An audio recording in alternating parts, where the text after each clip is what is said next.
One of the best ways to explore Vail is by foot. You can't help but be transported to a charming Tyrolean town in Europe, from its enchanting architecture to the smells of European cuisine wafting in the air. But the winding pedestrian walkways of Vail Village are also filled with mountain lore hidden in plain sight. There's stories literally around every corner, and a community of locals keeping those stories alive. Grab your sneakers. Let's go for a walk.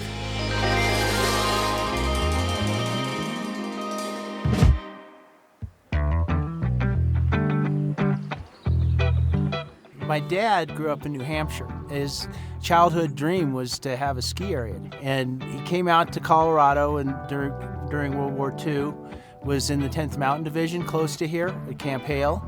But he spent time in the summer going around and looking at different places in Colorado to build a ski area. There had to be enough snow, there had to be the mountain, of course, had to be the right mountain.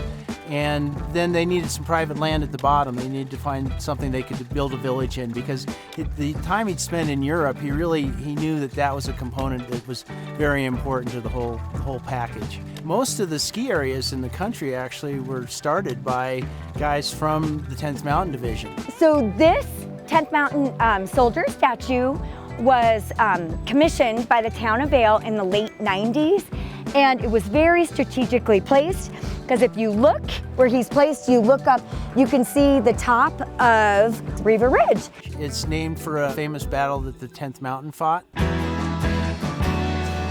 As we walk through the village, you will notice that none of the streets in Vail Village are straight. That is very intentional. He wanted it that way so that you felt like you were in a European village. My dad did go over to Switzerland to hotel school and spent a couple of years there. And he also spent time looking at what was there, how the architecture had developed. Larger eaves, use of natural materials, stucco and stone, and all of that's part of what works in an alpine environment, so that's what they wanted to bring back here. So as you can see, this is a perfect example of that Bavarian architecture that Pete really wanted so much Vail to have. It even has like its own little clock tower right there, and this amazing, and just the woodwork that goes on in this building.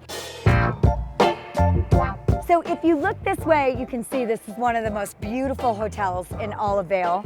This is the Sun and Alp. It is the second longest standing hotel in the town of Vail. My dad was an Olympic ski racer in the 50s, so he was well aware of Aspen and Vail as a ski area that was kind of a little bit up and coming.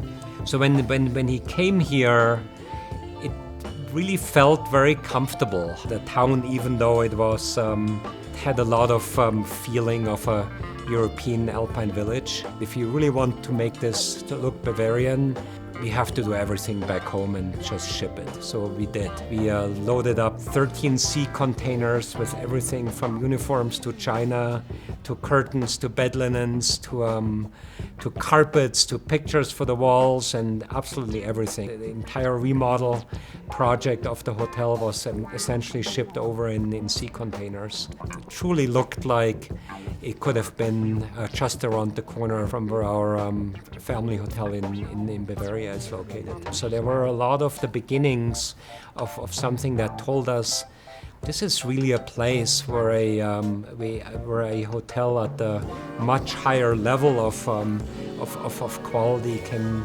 really succeed. And then of course you can see the clock tower. And the clock tower was erected because then they could say, like, park at the clock tower, stop at the clock tower, because think about it, I-70 did not exist back then. I-70 did not come about until 1972. 70 didn't exist, so you were driving on Highway 6 and they needed something that stood out. So Paul Tessweed and some others erected the clock tower in the middle of the night and made it taller than anything else in the community. It stood high up so that you could say to people, just park at the clock tower, which is right next to the covered bridge, which is right where the parking lot. There was this little dirt parking lot right next to the covered bridge back in the day.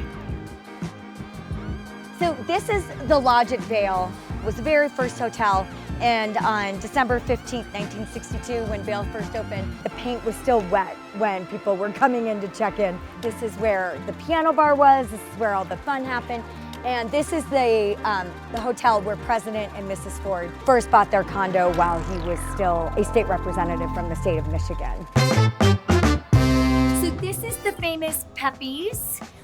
Pepi and Shaika are very much a staple and a very big part of our community. Pepi was lured here by Pete Seibert himself long before Vail was even, while he was still planning it. Pepi was just hired as a professional ski racer to go out on the market out in town to promote Vail for the ski racers. So I came to Vail for the opening of Vail. He invited me to come for the opening. We hit it off quite well. And the next thing I know, we got engaged. So we had an offer to buy that land here, which is now Pepi's. We wanted to build a little chalet so we can live above and have the shop below. I said to Pepi, well, I know how to cook and I know how to make beds. Both of us never expected to be in that business because we were not trained for it. But what was so beautiful at that time, that we all who lived in Vail, we all had the goal to make Vail successful. It was a community of friends who built Vail, And so when we were ready to open, we had such a wonderful support. That one, something very unique. It was like a big family. The thing that's different about Vail is that other ski areas started out as other things. They were mining towns or ranching towns, that sort of thing, and then ski areas came along. We were started as a ski town. That's what we are. For the place to succeed, everyone involved had to succeed. And that really was a spirit that just is hard to find anywhere.